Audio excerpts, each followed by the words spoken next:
திருடனை அடிச்சு போட்டது ஹீரோ தான் சொல்லி இப்போ போலீஸ் அரெஸ்ட் பண்ணி வச்சிருக்காங்க. திருடனை இப்போ கோமால இருக்கிறதால ஹீரோ தான் அடிச்சாரான்னு கன்ஃபார்மா தெரியல. அதனால ஹீரோ விட சொல்லி கேட்கறாங்க. திருட கிட்ட இருந்தே ஹீரோ எது திருட்டதா சொல்லி இப்போ டிவிடி பிளேயரை எல்லாரும் முன்னாடி போட பாக்குறாரு. அதுல ஃபர்ஸ்ட் நைட் வீடியோ இருக்கிறதா ஹீரோயின் கிட்ட சொல்றாரு. இப்போ ஹீரோயினை கோவப்படுறாங்க. இப்போ வீடியோ பார்த்து எல்லாரும் ஷாக்கா ஹீரோயினை தான் பாக்குறாங்க. நம்ம வீடியோவை தான் பாக்குறாங்கன்னு பயப்படுறாங்க. ஆனா அதுல வேற ஒரு வீடியோ தான் இருந்திருக்கு. இப்போ ஹீரோயினை கோச்சிட்டாங்க வந்து போயிடுறாங்க. திருடன பொருளை வாங்குறதா இப்போ ஒரு வியாபாரி கொண்டு வந்து உள்ள போடுறாங்க. கழுத்துல தான் நிறைய சாவி இருக்கேன், எப்படியாச்சும் வெளியே ரிலீஸ் பண்ணி விடுன்னு சொல்றாரு. இப்போ ஹீரோவை ஜெயில இருந்து தப்பிச்சிடுறாரு. ஹீரோவை நான் தான் தப்பு பண்ணிட்டேன், அந்த மாதிரி ஒரு வீடியோ எடுத்துக்கவே கூடாது, இதனால உனக்கும் தான் கஷ்டம், என்ன மன்னிச்சிருன்னு சொல்லி ஃபீல் பண்ணி அழறாரு. ஆனா ஹீரோயினும் பயங்கரமா கோவப்படுறாங்க. இப்போ ஹீரோவை தற்கொலை பண்ணிக்கலான்னு ரயில்வே ட்ராக்ல வந்துட்டு இருக்காரு. நல்ல வேலையா ஹீரோயின் வந்து அவரை காப்பாத்திடுறாங்க. எவ்வளவு பெரிய பிரச்சனையா இருந்தாலும் நம்ம ரெண்டு பேரும் சேர்ந்தே சமாளிக்கலாம்னு இப்போ ஹீரோயினை சமாதானம் பண்றாங்க.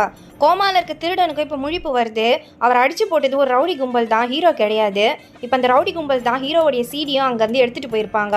திருடனை இப்போ ஹாஸ்பிட்டல் வந்து எஸ்கேப் ஆயிடுறாரு. இப்போ அந்த சீடி அந்த ரவுடி கும்பல் பார்த்துருக்கோம். இப்போ 2 ட்வின்ஸ் கிட்ட ஃபோன் பண்ணி அந்த சீடி வேணும்னா ஹீரோ கிட்ட 10 லட்ச ரூபாய் கேட்க சொல்லுவாங்க.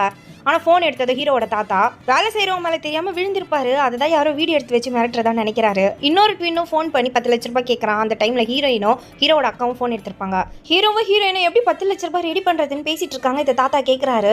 ஹீரோட அக்காவை யாரோ தப்பா வீடியோ எடுத்து வச்சு மிரட்டுறதா நினைச்சு இப்போ அவங்க இன்ஸ்பெக்டர் கிட்ட இந்த விஷயத்த சொல்றாங்க. அவரும் 10 லட்ச ரூபாய் ரெடி பண்றாரு. இப்போ நானும் கூட அந்த இடத்துக்கு வரேன்னு சொல்லி போறாரு. சிடி வேணும்னா இடுகாட்டுக்கு தான் வர சொல்லியிருப்பாங்க. இப்போ ஹீரோயின் அங்க வராங்க. அந்த ட்வின்ஸோ சிடி உங்ககிட்ட இல்லைன்னா இப்போ ஒரு பாடி புதைக்க போறாங்க, அந்த டப்பாக்குள்ள இருக்குன்னு சொல்லிடுறாங்க. அடக்கம் பண்ண வந்து அவங்களோ பாக்ஸ் எல்லாம் மாதிரி ஓப்பன் பண்ணக்கூடாதுன்னு சொல்றாங்க. இப்போ ரவுடியா மிரட்டியா அதை ஓப்பன் பண்ணலான்னு போறாங்க. ஆனா உள்ள தானே ஆட ஆரம்பிக்குது.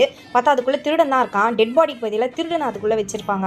இப்போ ஹீரோ கைக்கும் அந்த சிடி கிடைச்சிருது. தாத்தா அவரோட சிடி நினைச்சு அதை உடச்சு போடுங்க, இதுக்கப்புறம் பிரச்சனை வேணாம்னு சொல்றாரு. ஆனா இது இவங்களோட சிடியே கிடையாது. ஏன்னா அதுக்கு மேல சோக பாட்டின்னு எழுதியிருப்பாங்க. வேற ஒரு சிடி மாறி கைக்கு வந்ததா சொல்றாங்க. இப்போ போலீஸ் அந்த ரவுடிங்கள எல்லாம் ட்ராக்ல கட்டி வச்சு என்ன விஷயம்னு விசாரிக்கிறாரு.